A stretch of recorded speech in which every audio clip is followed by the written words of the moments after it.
Les tablettes et toute la technologie moderne fonctionneraient selon les calculs hérités des mathématiques africaines.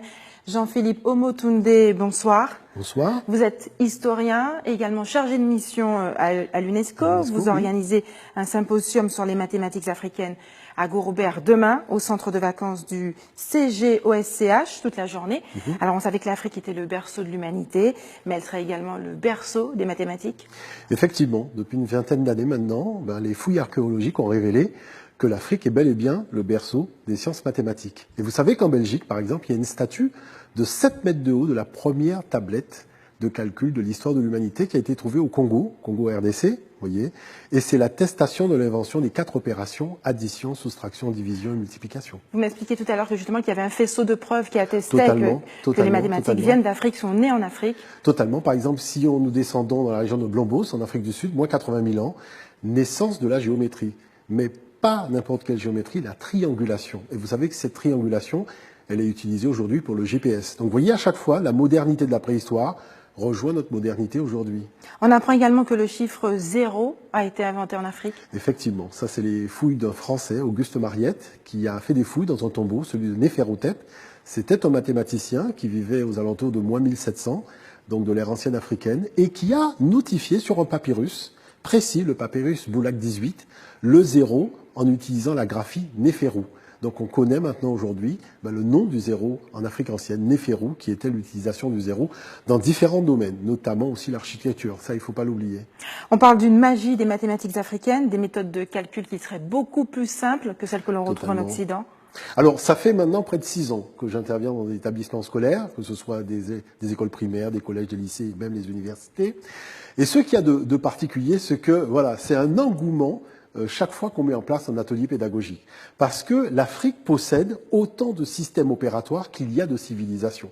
Et les systèmes opératoires font preuve d'une immense créativité qui surprend beaucoup les enfants quand il s'agit de faire des calculs. Alors l'autre aspect, c'est tout simplement de dédramatiser l'apprentissage des mathématiques et de garder l'aspect ludique.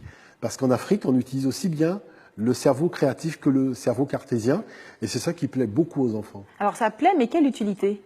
Beaucoup. Vous savez, aujourd'hui, il est de notoriété, aujourd'hui, de savoir que les systèmes dits numériques, l'informatique, les 1 et les 0, utilisent le système algorithmique des calculs de l'Afrique.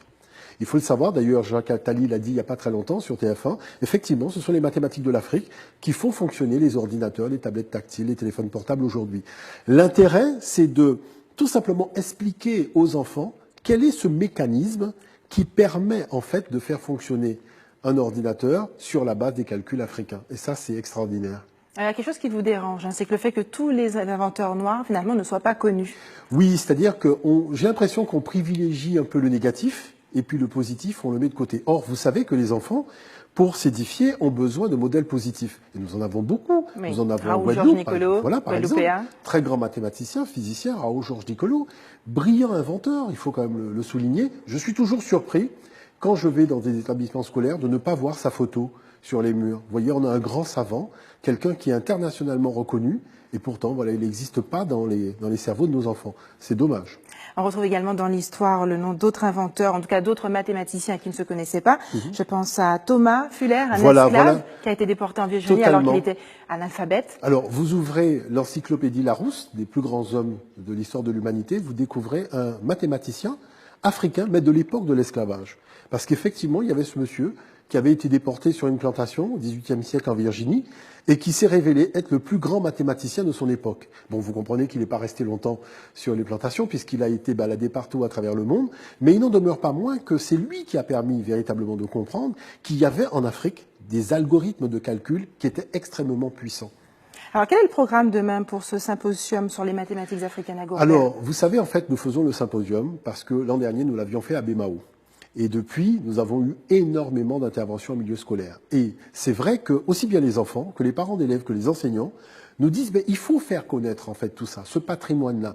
Notre culture, on la voit souvent dans le domaine du divertissement, alors que c'est une culture, la culture noire, elle est extrêmement scientifique. Et je suis toujours surpris, vous savez, quand on fait les congrès à l'UNESCO, de voir des gens qui parlent de notre culture sous l'aspect scientifique et qui ne sont pas d'ascendance africaine. Vous voyez, on se dit, mais c'est extraordinaire, on a l'impression que la personne d'ascendance africaine serait finalement la plus mal placée pour parler de cette culture. Pourquoi nous faisons ce symposium? Parce qu'aujourd'hui, il faut dédramatiser l'apprentissage des sciences vis-à-vis des enfants, leur expliquer la valeur de leur patrimoine et leur montrer que les mathématiques, c'est un jeu avant tout. Vous voyez? Et c'est pour ça que nous avons 7 panels durant lesquels nous allons demander aux enfants, tout simplement, de venir, après avoir présenté les méthodologies de calcul, de venir faire eux-mêmes les exercices.